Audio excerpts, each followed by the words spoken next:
Alright everyone, let's talk about one of the rarest, most misunderstood, and most overhyped mechanics in Diablo 4 right now, the Mythic Prankster. You have probably heard about it already: guaranteed Mythic Uniques, massive loot explosion, purple goblins raining endgame gear. And yes, all of that is technically true, but here's the problem: most players are farming it completely wrong, and some of you might never even see it drop, no matter how long you play.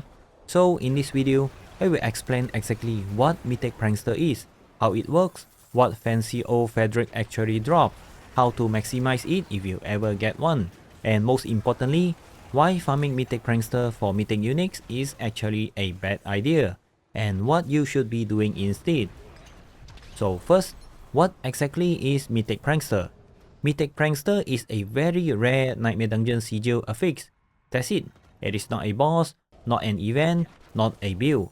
And here's the painful part: there is no specific dungeon you can target, and there is no guaranteed source. Mythic Prankster can appear on Nightmare Dungeon sigil obtained from general endgame activities, sigils you craft using sigil powder,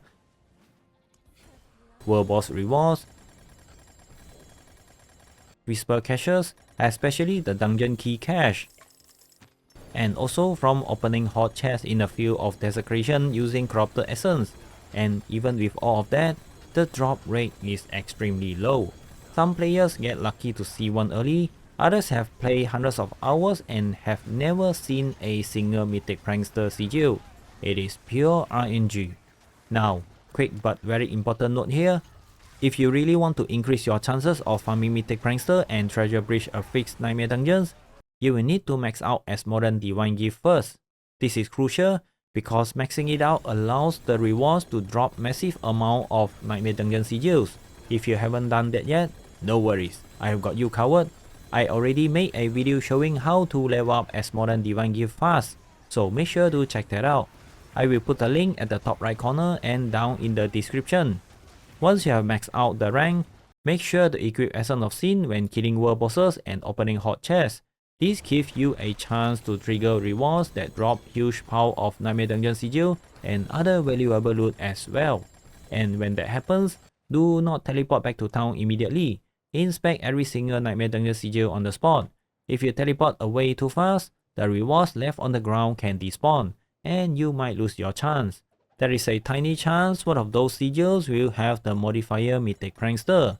There is no big icon, no special glow, nothing that stands out. If you don't read the affixes carefully, you can literally miss it. If you do get lucky and find one, congratulations. But use it wisely, do not waste it. Run it with a full party if possible. There is absolutely no reason to run this solo, unless you have no other choice. Once you enter the dungeon, a special purple treasure goblins will be waiting somewhere inside. That goblins is called Fancy Old Fedric. This is not a normal goblins. He is purple, he is super rare, he is carrying a huge bag with endgame gears that you are actually hunting for.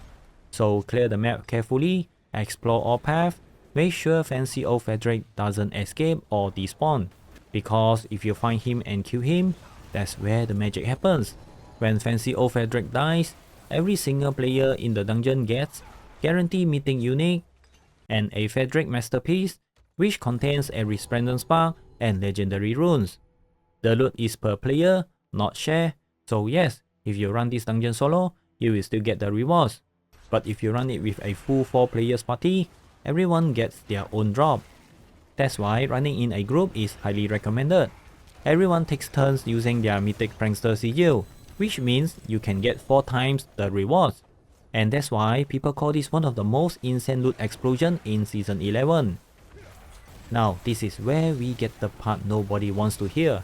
Yes, Mythic Prankster give guaranteed Mythic Unique, the rewards are insane, but if your goal is to farm Mythic Unique, farming Mythic Prankster is actually one of the worst strategy in the game. Because you are not farming Mythic Unique, you are farming the chance to see a Mythic Prankster sigil, and that chance is so low that many players will never see one, no matter how efficient they are. You could spend days, weeks, or even an entire season chasing this, and get nothing. And that's why, if what you really want is Mythic Uniques, I strongly recommend not focusing on Mythic Prankster at all. Instead, I already covered a much faster, more reliable and repeatable method in my previous video, where I break down how to farm Mythic Uniques faster, how to stack your chances efficiently, how to farm them without relying on ultra rare RNG mechanics, and yes, you will also naturally farming Mythic Prankster sigil along the way. If you care about results, not lottery tickets, go watch that video next. I'll put the link at the top right corner and down in the description. So good luck out there, and may RNG actually be on your side. If you enjoyed this video, hit the like button, subscribe for more Diablo 4 guys. Thanks for watching, and I will see you in the next one.